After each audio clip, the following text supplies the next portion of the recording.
آپ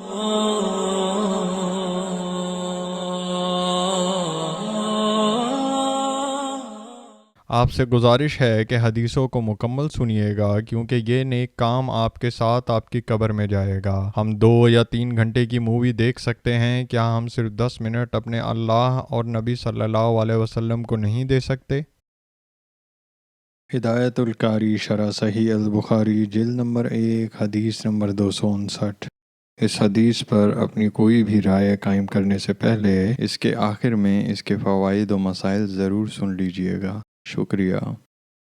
اعوذ باللہ من الشیطان الرجیم، بسم اللہ الرحمن الرحیم۔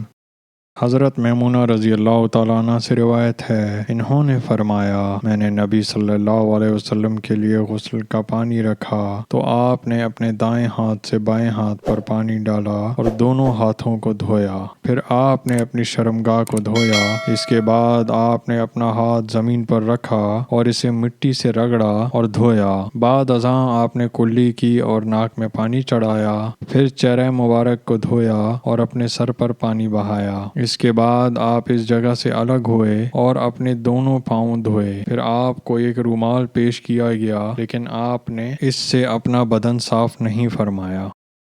فوائد و مسائل۔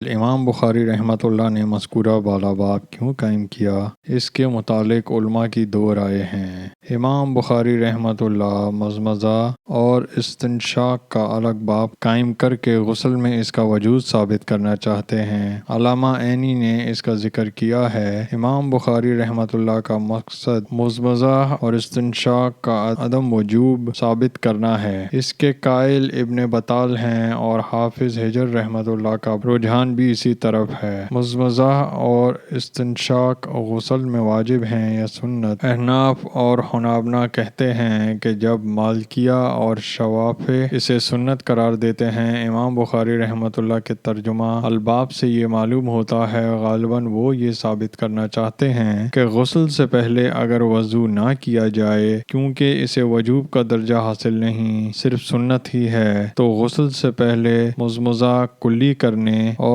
استنشاق ناک میں پانی ڈالنے کا اہتمام ضرور کر لیا جائے۔ واللہ عالم۔ اس روایت میں ہے کہ غسل کے بعد رسول اللہ صلی اللہ علیہ وسلم کو بدن صاف کرنے کے لیے رومال پیش کیا گیا لیکن آپ نے اس سے اپنا بدن صاف نہیں فرمایا۔ دوسری روایت میں ہے کہ رسول اللہ صلی اللہ علیہ وسلم نے اپنے ہاتھوں سے بدن صاف کیا۔ اس سے ان حضرات کی تردید ہوتی ہے جو کہتے ہیں کہ وضو اور غسل چونکہ عبادت کا مقدمہ ہے اس لیے ان کا پانی بدن میں جذب ہونا چاہیے، اسے ہاتھ یا کپڑے سے صاف کرنا عبادت کے اثر کو زائل کرنا ہے، جو درست نہیں۔ اس مسئلے میں ایک حدیث بھی پیش کی جاتی ہے کہ وضو کے بعد اپنے ہاتھوں کو صاف نہ کرو، یہ حدیث صحیح نہیں۔ ابن صلاح نے لکھا ہے کہ مجھے اس حدیث کا سراغ نہیں ملا۔ یہ حدیث امام ابن حبان نے اپنی تالیف الضعفاء میں اور ابن ابی حاتم نے کتاب العلل میں حضرت ابو ہریرہ رضی اللہ تعالیٰ عنہ سے بیان کی ہے، لیکن یہ معیار محدثین پر پوری نہیں اترتی، لہٰذا قابل حجت نہیں۔ بہرحال وضو اور غسل میں اعضاء پر لگا ہوا پانی صاف کرنے میں کوئی حرج نہیں۔ باقی رہا کہ یہ رسول اللہ صلی اللہ علیہ وسلم نے اس رومال کو استعمال نہیں فرمایا، تو اس سے صرف اتنا معلوم ہوا کہ غسل کے بعد اس کا استعمال ضروری نہیں، اگر ضرورت ہو تو اسے استعمال کرنے میں کوئی حرج نہیں، کیونکہ ممانعت کی کوئی صحیح دلیل نہیں۔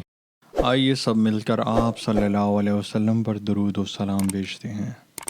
اعوذ باللہ من الشیطان الرجیم، بسم اللہ الرحمن الرحیم۔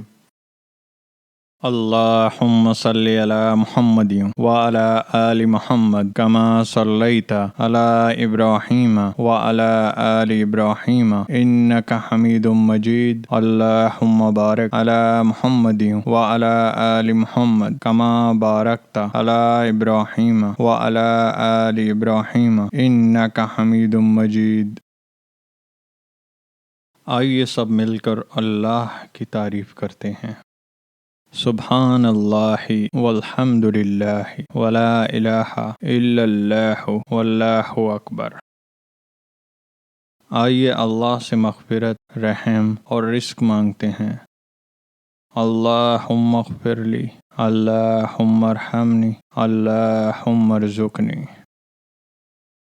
جب آپ کہتے ہیں اللہم اغفر لی، اللہ تعالیٰ فرماتے ہیں میں نے تمہاری مغفرت کی۔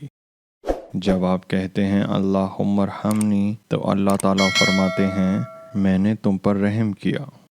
جب آپ کہتے ہیں اللہم ارزقنی تو اللہ تعالیٰ فرماتے ہیں میں نے تمہیں رزق دینے کا فیصلہ کیا۔